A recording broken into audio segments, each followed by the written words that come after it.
Yo, what's up boys, welcome back to the channel, and today is another video on the Vujcich Explains series where I explain in-game theories, strategies, and how they work. And today is going to be on how to predict zones and how to abuse that knowledge for surge and positioning. Anyways, remember, if you want to follow back on Twitter, tweet video proof of you using my code VUJ in the Fortnite item shop and I will follow you back. Alright, see ya boys.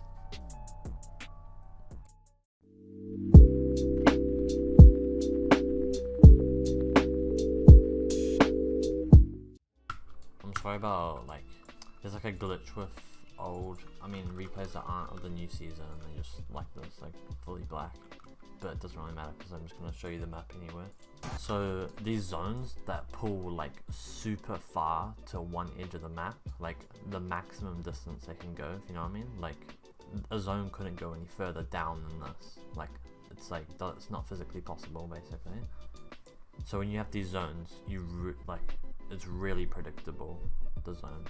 It's never 100% predictable, but it's always most likely.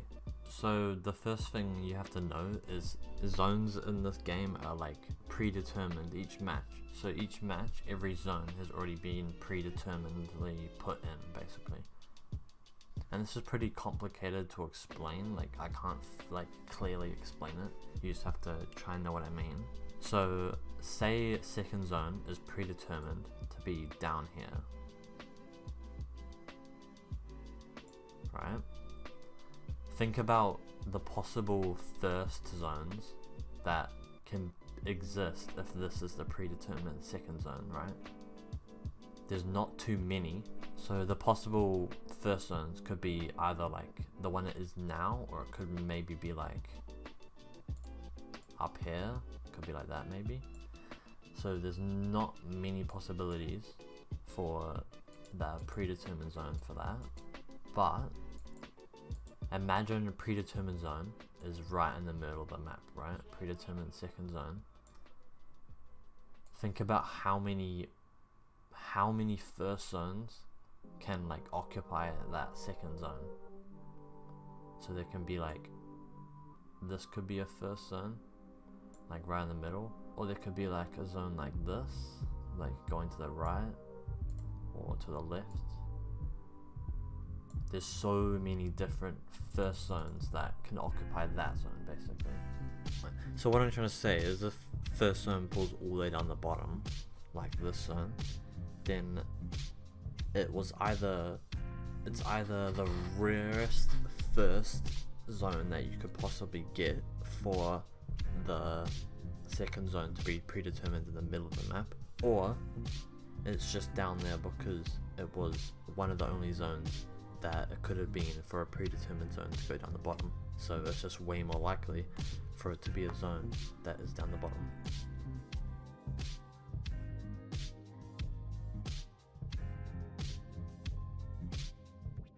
If you can't explain it, you just have to always remember, if it's super far down here, super far down to an edge to the limit of where the zone can go, then you know it's 95% likely to just pull down again. So what you can do with this information is, so we're always so certain that zone's gonna pull down again, right? So we're assuming this is the next zone, or just anywhere down here it could be. We're gonna position ourselves anywhere here basically, or anywhere in zone, but we're just gonna make sure that we're on the edge kinda, so we can hold everyone that comes in from here, because we know the next zone's gonna go down there.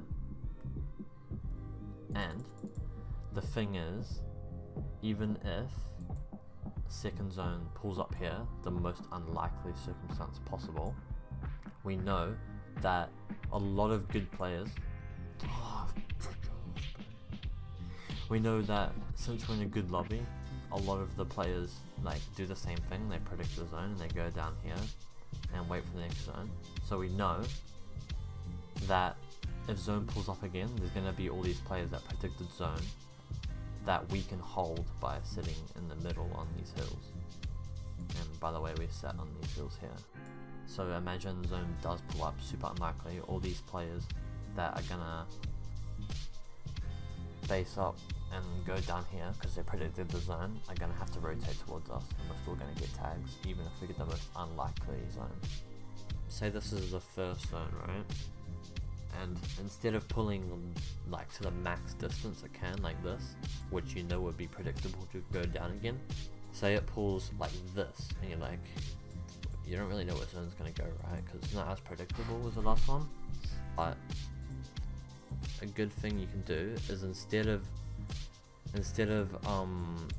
placing yourself in the middle of zone, what you should do in these zones where you can't really predict is set yourself up on a spot like here, like the blue marker there on that hill, or maybe over here on this hill, maybe on here, anywhere around here on a good hill basically. And this is because, like I said before, how good players, like, they can see the prediction on zone if zone pulls all the way down. So now that that doesn't happen, they're not predicting that because they see the zone is not going all the way down, is they're not going to go down here, right? There's not going to be a lot of players down here. So say second zone does pull up here, and now you've set yourself in this middle position. Since the players aren't predicting zone to like go up there basically, so since there aren't players predicting zone to go down here, the players aren't going to go down here, right? Because it's like edge zone, and they're not sure that they're going to pull next zone. So what you're going to find is you're not going to see many players rotating towards you, especially because it's dead side as well, on top of people not going down there because it's not predictable. So you're going to find you're not going to see many people. So what I do in a zone like this, where you can't predict the zone, is find the congested side, right, which is up here, all there, and what you want to do is place yourself like on a hill, like a bit deep in, but still on the congested side basically. Okay, so this is a good example of when a zone doesn't pull fully up, so it's not fully predictable, and what we do for that. So zone doesn't pull fully up, but it's still up there, so I don't center myself like in the middle of zone because it's not really predictable to pull up again basically. So I know it's going to be hard to get surge if I position myself up there. But I'm not saying it would be a bad idea to position like on these hills, like that would be a god spot, but obviously I'm not going to get there. Sometimes like some hills, like they're just so high up that it doesn't really matter. Like they're so high up that it's just going to get you surge anyway. So we position ourselves on like congested side basically, on a really high up spot. Up here, we get like up here and we can see everything, and we're on congested side, and we just tag everyone around us, and as you can see there are a decent amount of people here because we're congested side. But it's already been closing for a while, so they're over rotated in.